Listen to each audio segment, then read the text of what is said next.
Break के बाद स्वागत है आप सभी का सी न्यूज भारत में।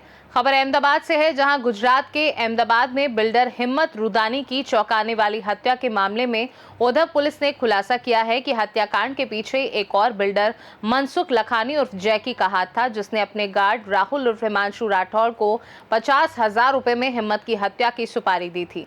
पुलिस ने बताया कि जब हिम्मत रुदानी निकोल स्थित सरदार धाम के बेसमेंट में कार पार्क कर लौट रहे थे, तभी आरोपियों ने उन पर धारदार हथियार से हमला कर उनकी हत्या कर दी और शव को मर्सिडीज की डिक्की में डालकर विराटनगर ब्रिज के नीचे फेंककर फरार हो गए। उधर पुलिस ने मात्र कुछ घंटों में जांच पूरी कर हिमांशु राहुल राठौर, पप्पू मेघवाल और एक नाबालिग को राजस्थान के शिरोही के पास से गिरफ्तार किया है। DCP zone 5 doctor Jitendra Yadav ने बताया कि पुलिस ने 100 से ज्यादा सीसीटीवी फुटेज खंगाले और तकनीकी निगरानी के जरिए आरोपियों को पकड़ा। इस हत्या के पीछे वर्ष 2024 में शुरू हुई एक पुरानी रंजिश बताई जा रही है, जिसमें हिम्मत रुदानी के बेटे धवल रुदानी ने मनसुख लखानी के बेटे किंजल लखानी के खिलाफ सीआईडी क्राइम में 1.50 करोड़ रुपए की जाली हस्ताक्षर और प्राधिकरण पत्रों के जरिए ठगी की शिकायत की थी। पुलिस ने आरोपियों से आगे की पूछताछ शुरू कर दी है और मामले में कानूनी कार्यवाही जारी है।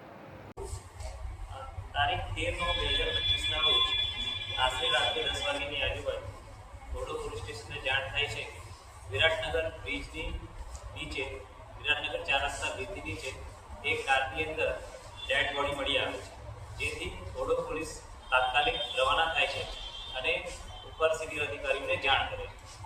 ત્યારબાદ પોલીસ અલગ અલગ દિશામાં તપાસ કરવા માટે ઘોડાઉ, નિકોલ, રામોલના બધા જ પીઆઈસી તેમજ ડિસ્ટાફની ટીમ એસીપી આઈ ડિવિઝનના સુપરવિઝન અને ડીસીપી ઝોન 5ના સુપરવિઝનની અંડર બનાવી અલગ અલગ દિશામાં તપાસ કરવાનું ચાલુ કરે છે, જેમાં આશરે બપોરે તપાસ કરતા 100 જેટલા અને તેનાથી વધારે સીસીટીવી કેમેરા ચેક કરતા આશરે બપોરે 2:30 વાગ્યાની આજુબાજુ જે કારની અંદર ડેડ બોડી મળી આવી છે તે કાર 3 કિસ્સાઓ વિરાટનગર 4 રસ્તા બ્રિજની નીચે મૂકી જવાનું જાણવા મળે છે અને ત્યારબાદ તેઓ બાઇક ઉપર રવાના થાય છે તે જાણકારી મળે છે, જેની આગળ તપાસ કરતા આ બાઇકના માલિકને શોધી લેવામાં આવે છે।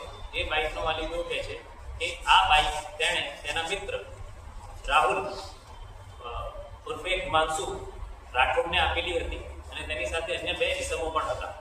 ત્યારબાદ તેઓને ટેકનિકલ સર્વેલન્સમાં અમારી ટીમ મૂકે છે અને મોડી રાત્રિના જાણ થાય છે કે તેઓ અમીરગઢ બોર્ડરની નજીકથી રાજસ્થાનમાં પ્રવેશ કરવા જઈ રહ્યા છે, જેથી તાત્કાલિક અમે અમારી એક ટીમ આરોપીની શોધમાં રવાના કરીએ છીએ અને આરોપીઓ દૂર ન ભાગી જાય તે માટે અડધી રાત્રે બનાસકાંઠાના એસપીશ્રીને અમે મદદ માટે જાણ કરીએ છીએ। તેઓ પોતાની એનસીબી ટીમ તેમજ અમીરગઢ પોલીસ સ્ટેશનની ટીમ અને ડીવાયએસપીની ટીમને અમારી મદદમાં મોકલે છે અને આરોપીઓને સિરોહી નજીક હસ્તગત કરે છે। અમારી ટીમ ત્યારબાદ પહોંચતા અમને આરોપી આપે છે અને અમે તેઓને અહીં લાવી પૂછપરછ કરીએ છીએ। આરોપી કે જેમાં હિમાંશુ ઉર્ફે રાહુલ રાઠોડ પોતાની પૂછતાછ દરમિયાન જણાવે છે કે તેને મરણ જનાર હિમ્મત કનુભાઈ રૂડાણીનું હત્યા કરવા માટે મનસુખભાઈ લાખાણી ઉર્ફે જેકી નાઓએ સોપારી આપેલી હતી અને બીજો આરોપી છે પપ્પુ ઉર્ફે હીરાજી મેઘવાલ અને ત્રીજો આરોપી જે છે તે કાયદાના સંઘર્ષમાં આવેલો બાળક છે। સાહેબ, હત્યા ક્યારે થઈ હતી, કઈ પરિસ્થિતિમાં થઈ હતી, હત્યા કર્યા બાદ શું કર્યું આરોપીએ? હત્યા નિકોલમાં સરદાર ધામ જે આવેલું છે તેના બેઝમેન્ટની અંદર કરવામાં આવેલી હતી। આરોપીઓ જે મરણ જનાર છે તેને પહેલાથી ઓળખતા હતા અને તેનો પીછો કરતા હતા। જે મરણ જનાર છે તે પોતાની કાર સરદાર ધામ બેઝમેન્ટમાં પાર્ક કરીને ઉપર જાય છે। આરોપીઓ કારની નજીક પહોંચે છે અને જ્યારે મરણ જનાર પોતાનું મીટિંગ પૂરી કરીને જ્યારે બેઝમેન્ટમાં પરત આવે છે ત્યારે તેની ત્યાં હત્યા કરે છે ચાકુથી અને ત્યારબાદ તેને કારની ડેકીમાં લઈ જઈ જુદા જુદા વિસ્તારમાં ફેરવી અને અંતમાં વિરાટનગર 4 રસ્તા બ્રિજની નીચે પાર્ક કરીને ભાગી જાય છે। સાહેબ, આરોપીએ હત્યા કર્યા પછી यदि कॉन्ट्रैक्ट बिलिंग થયો તો જેકીએ સુપારી આપી હતી, કેટલામાં આપી હતી, પૈસાનો વ્યવહાર થયો છે કે કેમ? હાલમાં આરોપીઓની પૂછપરછ ચાલુ છે, તેમજ મનસુખભાઈ લાખાણીની ઉર્ફે જેકીની ચાલુમાં છે, તેમની પૂછપરછ કરીને એનો ચોક્કસ વિરોધ મેળવી સર કારણ શું હત્યા પાછળ કારણ શું કામ પકડ્યા? આ જે આરોપી અને જે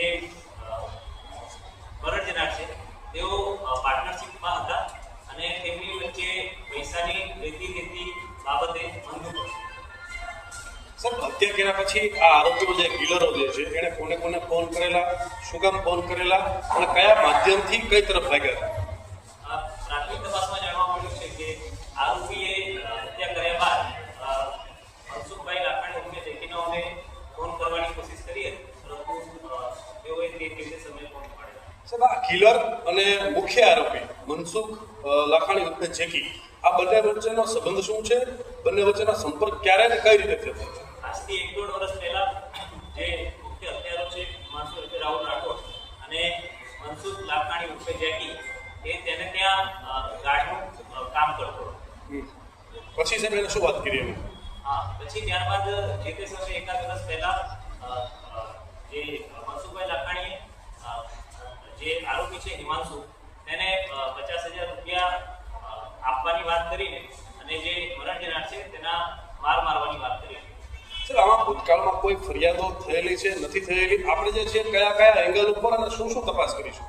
આ 2024ની અંદર જે મરણજનાર છે તેના પુત્રે આરોપીના પુત્ર ઉપર એક ઇકોનોમિક ઓફેન્સ CID ક્રાઇમમાં ગુનો દાખલ કરવામાં આવ્યો. સર હવે આપણી તપાસ જે છે અત્યારે તપાસની અંદર મેં તો હત્યાનું કારણ શું અને કેમ કરી તે બાબતની અત્યારે આપણે તપાસ કરી રહ્યા છે અને અન્ય આરોપીઓ કોણ છે તે બાબતની પણ સાહેબ અગાઉની ફરિયાદને લાંબો સમય થઈ ચૂક્યો, અત્યારે એવી શું જરૂરિયાત પડી કે તાત્કાલિક હત્યા કરવી પડે? એ અત્યારે અમારે પૂછપરછ અને તપાસની અંદર અત્યારે સાહેબ આરોપી શું કરતા હતા અને બેકગ્રાઉન્ડ શું છે, કેટલું ભણવું છે અને પરિવારે કોઈ મદદ કરી?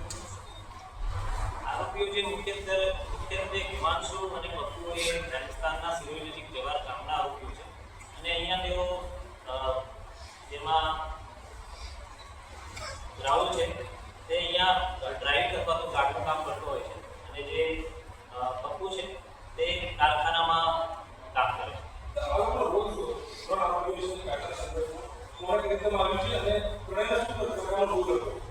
એમાં જે મુખ્ય આરોપી છે હિમાંશુ છે એણે આખો જે કામ કર્યું હતું એની સાથે આ બંને આરોપીઓને પોતાની સાથે રાખ્યા. अहमदाबाद से सी न्यूज संवाददाता यज्ञेश गोस्वामी की रिपोर्ट। पुलिस का दावा है कि यह हत्याकांड पुरानी दुश्मनी और आर्थिक धोखाधड़ी की कड़ी का हिस्सा है, जिसकी जांच अब और गहराई से की जा रही है। फिलहाल के लिए खास रिपोर्ट में बस इतना ही। देश दुनिया की बाकी खबरों को जानने के लिए आप देखते रहिए सी न्यूज भारत।